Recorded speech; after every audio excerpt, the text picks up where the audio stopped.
Hey there everyone. So in this video I'm going to break down the home search process into 5 basic steps.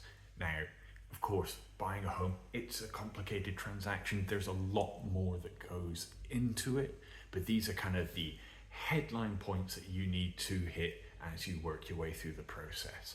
And number 1 is getting your loan pre-approval.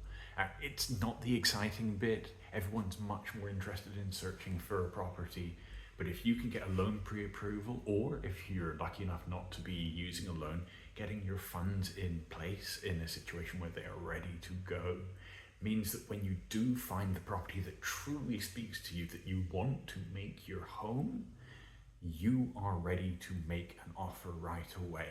Time is really important when you do find the right property, and having to go back to this earlier step could lose you time and potentially lose you the property. Now, number 2 is speaking to a well-qualified, hopefully experienced real estate professional. And yes, this is the bit where I blatantly promote Mary and myself as just those people.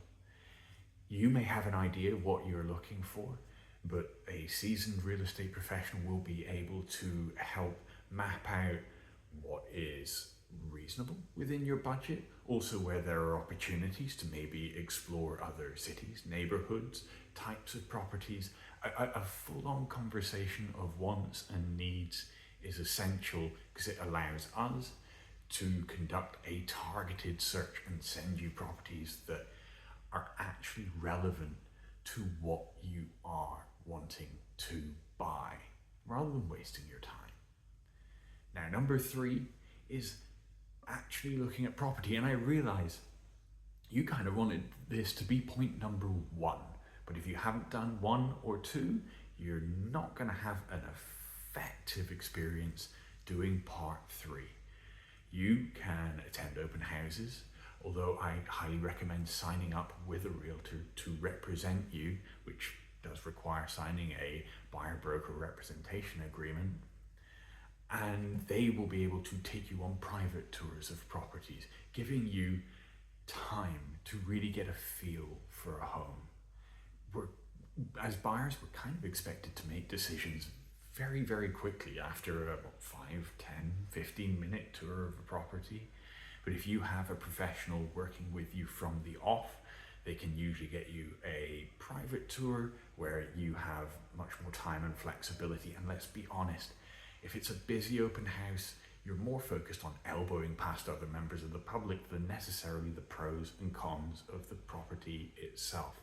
So that search experience is actually really important for getting the feel for whether this will be the right property to be your home, or whether it will kind of doesn't quite fit without all the extra noise and hubbub around.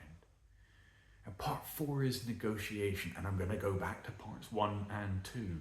If you know how much your budget is, and if you know where the parameters for your needs and wants are, you're in a better position to negotiate, whether that's kind of going, hey, this is as far as we can go on this property, but we're going to try, or being aware that actually you can stretch a little further to reach for something if it really meets those needs. So the preparation makes the negotiation a little bit easier in terms of being certain of what you can and can't do.